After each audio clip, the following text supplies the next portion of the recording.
भू कानून पर सीएम धामी का बड़ा ऐलान। सरकार करेगी भू कानून के मुद्दे का समाधान। अगले साल सशक्त भू कानून लाएगी सरकार। जमीन खरीदना होगा मुश्किल या आसान।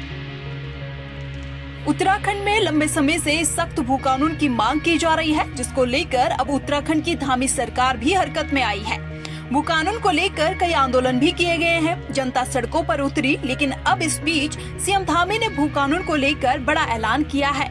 धामी सरकार वृहद भू कानून लाने जा रही है। अगले साल बजट सत्र में कानून का प्रस्ताव लाया जाएगा। सीएम धामी की माने तो 250 वर्ग मीटर आवासीय और 12.50 एकड़ अन्य भूमि के नियम तोड़ने वालों की भूमि जांच के बाद सरकार में निहित की जाएगी। लेकिन ये भी सच है कि उत्तराखंड में समय समय पर भू कानून में बदलाव किए जाते रहे हैं। सरकारें आती रही, बदलाव होते रहे। सिलसिलेवार तरीके से बताते हैं कि आखिर भू कानून में कब क्या क्या बदलाव हुए हैं।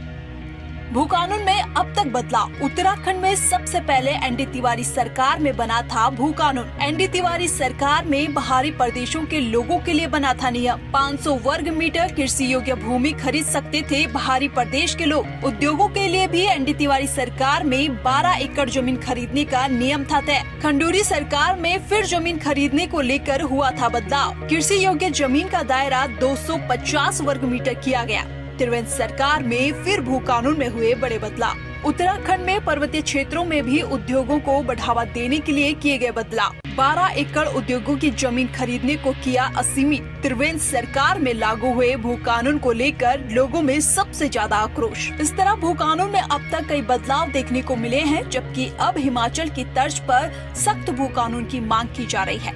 चलिए अब आपको बताते हैं कि हिमाचल का भू कानून क्या है, जिसकी उत्तराखंड में डिमांड है। दरअसल हिमाचल में जमीन खरीद का टेनिस एक्ट लागू है। इस एक्ट की धारा 118 के तहत कोई भी गैर हिमाचली व्यक्ति हिमाचल में जमीन नहीं खरीद सकता है।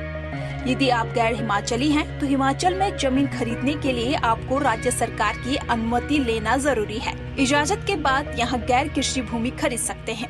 ये कानून गैर कृषि भूमि के लिए भी लागू होता है। वहीं अन्य प्रदेश का व्यक्ति उत्तराखंड में नगर निकाय क्षेत्र के बाहर अधिकतम 250 वर्ग मीटर की भूमि ही खरीद सकता है। ऐसे में सीएम धामी ने भू कानून लाने के ऐलान के साथ जमीन खरीदने को लेकर जिस तरह की बातें सामने रखी है, वो लोगों में संशय पैदा कर रहा है। ऐसे में देखना होगा कि भू कानून को लेकर क्या उत्तराखंड सरकार हिमाचल की तर्ज पर ही काम करती है या फिर कोई बीच का रास्ता निकालती है। इस रिपोर्ट को लेकर आपकी क्या राय है, कमेंट करके जरूर बताएं। साथ ही चैनल को यूट्यूब पर सब्सक्राइब और फेसबुक पर फॉलो करें।